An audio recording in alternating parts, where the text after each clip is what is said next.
Toon Bells. ಏನಾಯ್ತು mono ಅವರೇ, ನೀವು ಸಂತೋಷವಾಗಿ ಇಲ್ವಾ? ಏನಾದ್ರೂ ಸಮಸ್ಯೆನಾ ಹೇಳಿ. ಪಿಂಕಿ, ನಮ್ಮಿಬ್ಬರು ಮಕ್ಕಳು ಆದಷ್ಟು ಬೇಗ ನಮ್ಮ ಮುಂದೆ ಇರ್ತಾರೆ. ಈ ಮಾತಿನ ಮೇಲೆ ನನಗೆ ತುಂಬ ಖುಷಿ ಇದೆ. ಆದರೆ ನನಗೆ ಅವರ ಭವಿಷ್ಯದ ಚಿಂತೆ ಕೂಡ ಮಾಡಬೇಕು ಅಲ್ವಾ? ತುಂಬಾ ಚಿಂತೆ ಮಾಡ್ತಿದ್ದೀರಾ ನೀವು?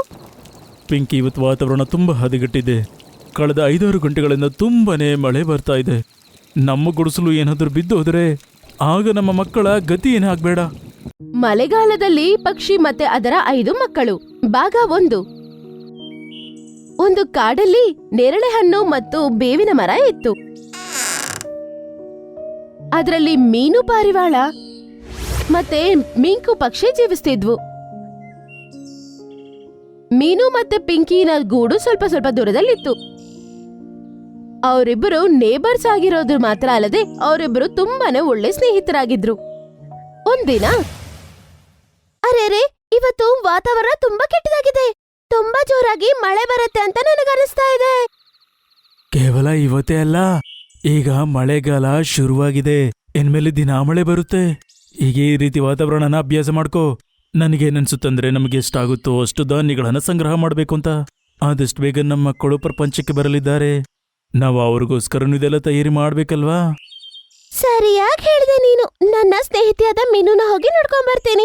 ಆಮೇಲೆ ನಾವಿಬ್ರು ಒಟ್ಟಿಗೆ ಆಹಾರ ತರೋದಕ್ಕೆ ಹೋಗೋಣ. ಹಾ, ಸರಿ.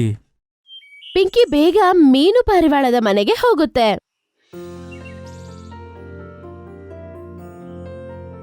ಆಮೇಲೆ ಹೋಗಿ ಬಾಗಿಲನ್ನು ತಟ್ಟುತ್ತೆ. ಯಾರೋ ಬಾಗಿಲು ತಟ್ಟೋ ಶಬ್ದ ಕೇಳಿಸ್ಕೊಂಡು ಅದು ಆಚೆ ಬಂದು ನೋಡುತ್ತೆ. ಅರೆ ಪಿಂಕಿ, ನೀನಾ? ನಾನ್ ನಿನ್ನ ನಿಜವಾಗ್ಲೂ ತುಂಬಾ ನೆನಪಿಸ್ಕೊತಾ ಇದ್ದೆ ಗೊತ್ತಾ? ಹೇಗಿದ್ಯಾ ನೀನು? ನಾನ್ ಚೆನ್ನಾಗಿದ್ದೀನಿ. ಸರಿ ಬಿಡು, ಒಂದ್ ಮಾತ್ ಹೇಳು, ನೀನ್ ಚೆನ್ನಾಗಿದ್ಯಾ ತಾನೇ? ಯಾಕ್ ನೀನ್ ಆಚೆ ಬರ್ತಾ ಇಲ್ಲ ಆಹಾರ ತರೋದಕ್ಕೆ? ಸಾಯಂಕಾಲದ ಗಾಳಿಯಲ್ಲಿ ಕೂಡ ಆಚೆ ಬರ್ತಾ ಇಲ್ಲ. ಏನಾಯ್ತು ನಿನ್ಗೆ? ಪಿಂಕಿಯ ಮಾತು ಕೇಳಿ ಮೀನುಗೆ ಸ್ವಲ್ಪ ನಾಚಿಕೆ ಆಗತ್ತೆ. ಆಮೇಲೆ ಅದನ್ನ ಮನೆ ಒಳಗಡೆ ಕರ್ಕೊಂಡು ಹೋಗತ್ತೆ. ಇಲ್ನೋಡು, ಮನೆಯಿಂದ ಆಚೆ ಬರ್ದೇ ಇರೋದಕ್ಕೆ ಕಾರಣ ಇದು. ನನಗೇನು ಮೈ ಹುಷಾರಿಲ್ದೇ ಇರೋದಲ್ಲ, ಮತ್ತೆ ಇದು. ಪಿಂಕಿ ತೋರ್ಸತ್ತೆ. ಅದರ ಮುಂದೆ 3 ಮೊಟ್ಟೆ ಇಟ್ಟಿರತ್ತೆ. ಅದನ್ನ ಪ್ರೀತಿಯಿಂದ ನೋಡ್ತಾ ಇರತ್ತೆ. ಇವರು ಮೂವರು ಈ ಪ್ರಪಂಚಕ್ಕೆ ಬಂದಿದ್ದಾರೆ. ಈಗ ಇವರನ್ನು ಪ್ರೀತಿಯಿಂದ ಮತ್ತೆ ರಕ್ಷಣೆಯಿಂದ ನೋಡ್ಕೋಬೇಕಾಗಿರುವ ಜವಾಬ್ದಾರಿ ನಂದು. ಮತ್ ನಿಂಗ್ ಗೊತ್ತಿರೋದೇ ಅಲ್ವಾ, ಈ ಬೇಟೆಯಾಡುವ ಪಕ್ಷಿಗಳ ಹತ್ರ ಇಂದ ನನ್ನ ಮೊಟ್ಟೆಗಳನ್ನು ಕಾಪಾಡ್ಕೋಬೇಕು. ಆದ್ರಿಂದ ನನ್ ಕೈಯಲ್ಲಿ ಮನೆಯಿಂದ ಆಚೆ ಬರೋದಕ್ಕೆ ಆಗ್ತಾನೇ ಇಲ್ಲ. ಆಗ ನನ್ಗನ್ನಿಸ್ತು, 1-2 ದಿನ ನಾನು ಆಚೆ ಬಂದಿಲ್ಲ ಅಂತಂದ್ರೆ ನನ್ಗೇನಾಗಿದೆ ಅಂತ ನನ್ನ ನೋಡಕ್ ನೀನ್ ಖಂಡಿತ ಬರ್ತೀಯ ಅಂತ ಅನ್ಕೊಂಡೆ. ಅರೆ ವಾ, ನೀನು ತುಂಬಾ ಒಳ್ಳೆ ವಿಷಯ ಹೇಳಿದ್ಯಾ. ನಿನಗೆ ಕಂಗ್ರ್ಯಾಚುಲೇಷನ್ಸ್. ಇನ್ನು ಸ್ವಲ್ಪ ದಿನದಲ್ಲಿ ನನಗೂ ಮೊಟ್ಟೆ ಬರಂಗಿದೆ. ನಮ್ಮ ಮೊಟ್ಟೆಗಳಿಂದ ಮಕ್ಕಳು ಆಚೆ ಬಂದ್ರೆ ಅವರು ಎಲ್ಲರೂ ಒಟ್ಟಿಗೆ ಬೆಳಿತಾರೆ ಅಲ್ವಾ? ತುಂಬಾ ಚೆನ್ನಾಗಿರತ್ತಲ್ವಾ ಮೀನು? ನಮ್ಮಿಬ್ಬರ ತರಾನೇ ನಮ್ಮ ಮಕ್ಕಳು ಕೂಡ ಬೆಸ್ಟ್ ಫ್ರೆಂಡ್ಸ್ ಆಗ್ಬಿಡ್ತಾರೆ. ಅಂದ್ರೆ ನೀನು ಪ್ರೆಗ್ನೆಂಟ್ ಆಗಿದೀಯಾ? ನನ್ನ ಪ್ರೀತಿಯ ಸ್ನೇಹಿತಿ, ನಮ್ಮನೇಲಿ ಕೂಡ ಈ ಒಳ್ಳೆ ವಿಷಯ ನಡೆಯುತ್ತೆ. ಸ್ನೇಹಿತರಿಬ್ಬರು ತುಂಬಾನೇ ಸಂತೋಷವಾಗಿ ಇರ್ತಾರೆ. ಮೀನು ಅದರ ಮೊಟ್ಟೆಗಳನ್ನು ನೋಡ್ಕೊಳ್ಳೋದ್ರಲ್ಲಿ ಬ್ಯುಸಿ ಆಗಿರುತ್ತೆ. ಪಿಂಕಿ ಅಂತೂ ಇನ್ನೊಂದು ಕಡೆ ಯಾವಾಗ ಮೊಟ್ಟೆ ಆಚೆ ಬರುತ್ತೆ ಅಂತ ಕಾಯ್ತಾ ಇರುತ್ತೆ. ಅದಕ್ಕೆ ಬೇಕಾದ ಮುಖ್ಯವಾದ ವಸ್ತುಗಳನ್ನು ಕೂಡಿಕೋದು ಶುರು ಮಾಡ್ಬಿಡುತ್ತೆ. ಬೇಗ ಪಿಂಕಿ ಪಕ್ಷಿ ಕೂಡ 2 ಮೊಟ್ಟೆಗೆ ಜನ್ಮ ನೀಡುತ್ತೆ. ಏನಾಯ್ತು ಮೋನೋ ಅವರೇ, ನೀವು ಸಂತೋಷವಾಗಿ ಇಲ್ವಾ?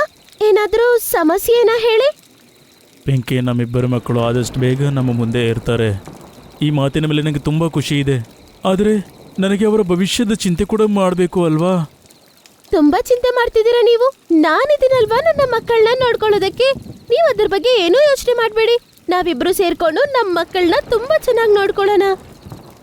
ಪಿಂಕಿ, ಇವತ್ತು ವಾತಾವರಣ ತುಂಬ ಹದಗೆಟ್ಟಿದೆ. ಕಳೆದ 5-6 ಗಂಟೆಗಳಿಂದ ತುಂಬನೇ ಮಳೆ ಬರ್ತಾ ಇದೆ. ಈಗ ಸ್ವಲ್ಪ ಹೊತ್ತಕ್ಕೆ ಮುಂಚೆ ರಾಣಿ ಮೋರ್ನಾದು ಗೂಡು ಮರದಿಂದ ಕೆಳಗೆ ಬಿದ್ದಿರೋದ್ರಿಂದ ತುಂಬ ಹದಗೆಟ್ಟಿದೆ. ಪುಣ್ಯ ಏನಪ್ಪ ಅಂದರೆ ಆ ಗೂಡಲ್ಲಿ ಮೊಟ್ಟೆಗಳಿರಲಿಲ್ಲ. ಇಲ್ಲ ಅಂದ್ರೆ ಗೊತ್ತಿಲ್ಲ ಇವತ್ತು ಏನು ಅನಾಹುತ ಆಗ್ತಿತ್ತೋ. ಏ ದೇವರೇ, ನಾನು ತುಂಬಾ ದಿನದಿಂದ ಮನೆಯಿಂದ ಆಚೆನೇ ಹೋಗಿಲ್ಲ. ಅದರಿಂದ ಆಚೆ ಏನ್ ನಡೀತಿದೆ ಅಂತಾನೆ ನನ್ಗೆ ಜ್ಞಾಪಕ ಇಲ್ಲ. ಪಾಪ ರಾಣಿ ಅಕ್ಕ, ಪಾಪ ಎಷ್ಟು ಕಷ್ಟ ಪಡ್ತಿದ್ದಾಳೋ ಏನೋ.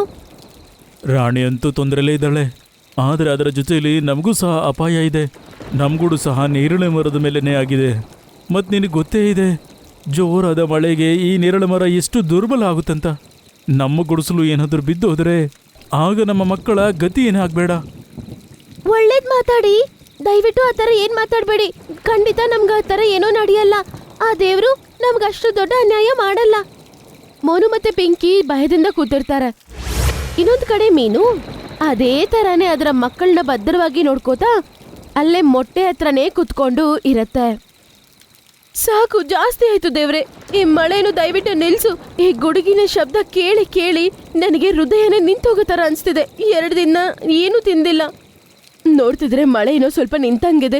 ನಾನು ಈಗಲೇ ಆಚೆ ಹೋಗಿ ಆಹಾರ ಏನಾದರೂ ಸಿಗತ್ತೇನೋ ನೋಡ್ತೀನಿ. ಮಳೆ ಬರ್ತಿದೆ ಅಂತ ಹಿಂಗೆ ಕೂತಿದ್ರೆ ಮಳೆಯಿಂದ ತಪ್ಸ್ಕೋತೀನಿ. ಆದರೆ ಆಹಾರ ತಿಂದೆ ನಾನು ಸತ್ತೋಗ್ಬಿಡ್ತೀನಿ. ನನ್ಗೇನಾದ್ರೂ ಒಂದು ಆಗ್ಬಿಟ್ರೆ ಆಮೇಲೆ ನನ್ನ ಮೊಟ್ಟೆಗಳನ್ನ ಯಾರು ನೋಡ್ಕೋತಾರೆ?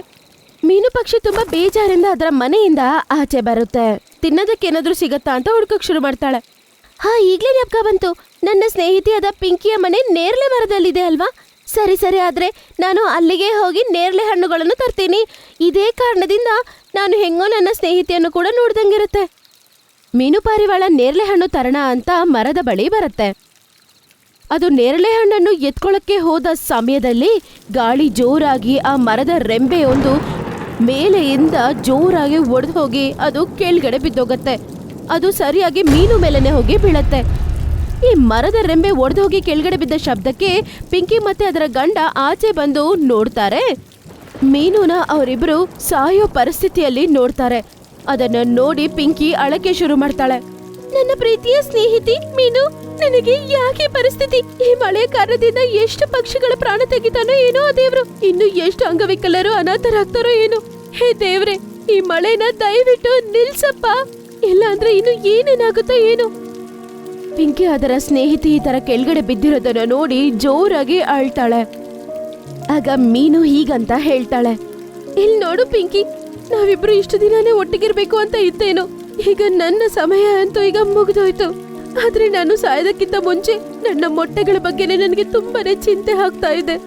ನಾನೇ ಇಲ್ಲ ಅಂತಂದ್ರೆ ನನ್ನ ಮಕ್ಕಳನ್ನ ಯಾರು ನೋಡ್ಕೋತಾರೆ? ನನಗೆ ಪ್ರಮಾಣ ಮಾಡು, ನನ್ನ ಮಕ್ಕಳನ್ನ ನೀನು ಯಾವಾಗ್ಲೂ ಬಿಡಲ್ಲ ಅಂತ.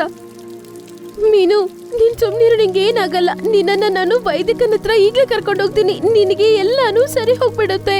ನೀನು ತುಂಬಾ ಆರೋಗ್ಯವಾಗ್ಬಿಡ್ತೀಯ. ಆಮೇಲೆ ನೋಡು, ನಿನ್ನ ಮಕ್ಕಳನ್ನ ನೀನೇ ತುಂಬಾ ಚೆನ್ನಾಗಿ ನೋಡ್ಕೋತೀಯ. ಈ ತರ ಪಿಂಕಿ ಮಾತಾಡ್ತಾ ಇರ್ತಾಳೆ. ಆದ್ರೆ ಅಷ್ಟರಲ್ಲಿ ಅದರ ಸ್ನೇಹಿತಿ ಮೀನು ಸತ್ತೋಗ್ಬಿಡುತ್ತೆ.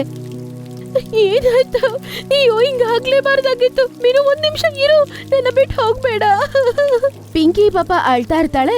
ಪಿಂಕಿ ಗಂಡನಿಗೆ ಆಗ ಮೀನುವಿನ ಮೊಟ್ಟೆಗಳ ಜ್ಞಾಪಕ ಬರುತ್ತೆ. ಅರೆ ಪಿಂಕಿ, ಇದು ಅಳುವಂತ ಸಮಯ ಅಲ್ಲ, ನಿನ್ನ ಗೆಳೆತನ ನಿಭಾಯಿಸುವಂತ ಸಮಯ. ನಾವೇನೇ ಮಾಡಿದ್ರು ಈಗ ಮೀನು ಪಾರಿವಾಳನ ವಾಪಸ್ ತರಕ್ಕಾಗಲ್ಲ. ಆದರೆ ಇವರ 3 ಮಕ್ಕಳ ಬಗ್ಗೆ ಆದ್ರೂ ಯೋಚನೆ ಮಾಡು. ಅವ್ರದ್ದು ಏನ್ ಗತಿ ಈಗ? ಇದೇ ಅವಕಾಶ ಅಂತ ಯಾವ್ದಾದ್ರು ಬೇಟೆಗಾರ ಪಕ್ಷಿಗಳು ಈ ಮೊಟ್ಟೆನ ತಿಂದ್ರೆ ಆಗ ಇದರ ಗತಿ ಏನಾಗುತ್ತೆ? ಮೀನು ಅದರ ಮಕ್ಕಳನ್ನ ನೋಡ್ಬೇಕಂತ ಎಷ್ಟು ಕಾಯ್ತಾ ಇದ್ಲು ಗೊತ್ತಾ? ನಾನು ಅವಳನ್ನ ನೋಡ್ಕೊಂಡ್ ಬರೋಣ ಅಂತ ಹೋದಾಗ ಅವಳು ಎಷ್ಟು ಸಂತೋಷವಾಗಿದ್ಲು ಗೊತ್ತಾ? ನಾವು ಅವಳ ಮೊಟ್ಟೆಗಳನ್ನು ನೋಡ್ಕೋಬೇಕು, ನಾವೇ ರಕ್ಷಣೆ ನೀಡ್ಬೇಕು. ನೀವ್ ನೋಡಿದ್ರಲ್ವಾ, ಅವಳು ಸಾಯಕ್ ಮುಂಚೆ ನನ್ನ ಮೊಟ್ಟೆಗಳನ್ನ ನೋಡ್ಕೊಳ್ಳಿ ಅಂತ ಹೇಳಿದ್ಲು. ಆದ್ರೆ ನಾವ್ ಏನ್ ಮಾಡುದು ಪಿಂಕಿ? ನಮ್ದು ಸಹ 2 ಮೊಟ್ಟೆ ಇದೆ. ಒಂದ್ ವೇಳೆ ನಾವು ಮೀನು ಮೊಟ್ಟೆ ಬಗ್ಗೆ ಚಿಂತೆ ಮಾಡಿದ್ರೆ ಆಗ ನಮ್ಮ ಮಕ್ಕಳ ಗತಿ ಏನು? ಬಹುಶಃ ನಮ್ಮ ಮೇಲೆ ಪರೀಕ್ಷೆ ನಡೀತಿದೆ ಪಿಂಕಿ. ನೀನ್ ಕೇವಲ ಇದನ್ನ ಅರ್ಥ ಮಾಡ್ಕೋ, ನಿನ್ಗೆ 2 ಅಲ್ಲ 5 ಮೊಟ್ಟೆ ಇದೆ ಅಂತ. ಒಂದ್ ವೇಳೆ ನೀನು 2 ಜಾಗದಲ್ಲಿ 5 ಮೊಟ್ಟೆಗೆ ಜನ್ಮ ಕೊಟ್ರೆ ಆಗ ಅವರನ್ನ ನೋಡ್ಕೊಳ್ಳೋದಿಲ್ವಾ ನೀನು? ನಾನು ಯೋಚನೆ ಮಾಡಿದ್ದೀನಿ, ನಾವು ಮೀನು ಮೊಟ್ಟೆಗಳನ್ನ ನಮ್ಮ ಮೊಟ್ಟೆಗಳ ಹಾಗೆ ನೋಡ್ಕೊಳ್ಳೋಣ. ಮೋನು ಹೇಳಿದನ್ನ ಕೇಳಿ ಪಿಂಕಿ ಪಕ್ಷಿ ಮೀನುವಿನ ಮನೆಗೆ ಹೋಗ್ತಾಳೆ.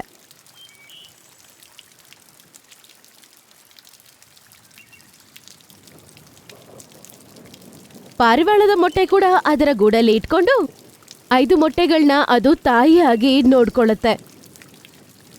ಸ್ವಲ್ಪ ಸ್ವಲ್ಪ ಇನ್ನೂ ಸ್ವಲ್ಪ ದಿನ ಕಳೆದು ಹೋಗುತ್ತೆ. ಆಮೇಲೆ ಮಳೆ ನಿಂತ ನಂತರ ಕಾಡಲ್ಲಿ ಬಿಸಿಲು ಬರಕ್ಕೆ ಶುರು ಆಗತ್ತೆ. ರೀ, ಇವತ್ತು ನೋಡಿದ್ರ ಚೆನ್ನಾಗಿ ಬಿಸಿಲು ಬಂದಿದೆ, ಮಳೆಗಾಲ ಮುಗ್ದೋಯ್ತು ಅಂತ ಅನ್ಸತ್ತೆ. ಪಿಂಕಿ, ಮನೇಲಿ ಏನೆಲ್ಲ ಧಾನ್ಯ ಇತ್ತು ಎಲ್ಲ ಖಾಲಿಯಾಗಿದೆ. ನಿಮ್ಮ ಮೊಟ್ಟೆಗಳನ್ನ ನೋಡ್ಕೋ, ನಾನೇನಾದ್ರೂ ಊಟ ಹೊಡ್ಕೊಂಬರ್ತೀನಿ. ಸರಿ ಮೋನು ಅವ್ರೆ, ನಾನು ಮಕ್ಕಳನ್ನ ಚೆನ್ನಾಗಿ ನೋಡ್ಕೋತೀನಿ. ನೀವು ಆಹಾರ ಹುಡ್ಕೊಂಡ್ ತಗೊಂಡ್ ಬನ್ನಿ. ಮೋನು ಆಹಾರ ಹುಡುಕೋತಾ ಗೂಡನ್ನು ಬಿಟ್ಟು ತುಂಬಾ ದೂರ ಬಂದಿರ್ತಾನೆ. ಮೊದಲು ನೇರಳೆ ಮರದಲ್ಲಿ ಏನೆಲ್ಲ ನೇರಳೆ ಇತ್ತು ಅದರಿಂದನೇ ನಮ್ಮ ಊಟ ಎಲ್ಲ ಆಗ್ತಾ ಇತ್ತು. ಆದರೆ ಈಗ ನೇರಳೆ ಹಣ್ಣಿನ ಕಾಲ ಕೂಡ ಮುಗ್ದೋಗಿದೆ. ಏನು ಅರ್ಥ ಆಗ್ತಾಯಿಲ್ಲ ಏನು ಮಾಡೋದು ಅಂತ. ಪಿಂಕ್ ಕೂಡ ತುಂಬ ದಿನದಿಂದ ಸರಿಯಾಗಿ ಊಟ ಮಾಡಲಿಲ್ಲ. ಇವತ್ತು ನಾನು ಊಟವನ್ನು ವ್ಯವಸ್ಥೆ ಮಾಡಲೇಬೇಕು. ಸ್ವಲ್ಪತ್ತಲ್ಲಿ ಮೋನುಗೆ ಕಾಡಲ್ಲಿ ತುಂಬಾನೇ ಆಹಾರ ಕೆಳಗಡೆ ಬಿದ್ದಿರೋದು ಅವನಿಗೆ ಕಾಣಿಸತ್ತೆ. ಅರೆ ವಾ, ಇಷ್ಟೊಂದು ಧಾನ್ಯಗಳು! ಬಹುಶಃ ನನ್ನ ಹುಡುಕಾಟ ಮುಕ್ತಾಯ ಆಗಿದೆ. ಮೋನು ಆ ಆಹಾರವನ್ನು ಎತ್ಕೋತಾರೋ ಇಲ್ವೋ, ಆ ಸಮಯದಲ್ಲಿ ದೂರದಿಂದ ಒಂದು ಬಲೆ ಬಂದು ಅವನ ಮೇಲೆ ಬೀಳತ್ತೆ. ಮೋನು ಈ ಒಂದು ಬೇಟೆಗಾರನ ಬಲೆಯಿಂದ ತಪ್ಪಿಸ್ಕೋತಾನ? ಮೋನು ಇಲ್ದೇ ಇರೋದ್ರಿಂದ ಅವರ ಕುಟುಂಬ ಇದರಿಂದ ತುಂಬಾ ಕಷ್ಟಪಡುತ್ತಾ ಅಥವಾ ಪಿಂಕಿ ಪಕ್ಷಿ ಎಲ್ಲ ನೋಡ್ಕೊಳ್ಳುತ್ತಾ? ಇದೆಲ್ಲ ತಿಳ್ಕೊಳ್ಳೋದಕ್ಕೆ ನೋಡಿ ಈ ಕತೆ ಇನ್ನೊಂದು ಭಾಗ.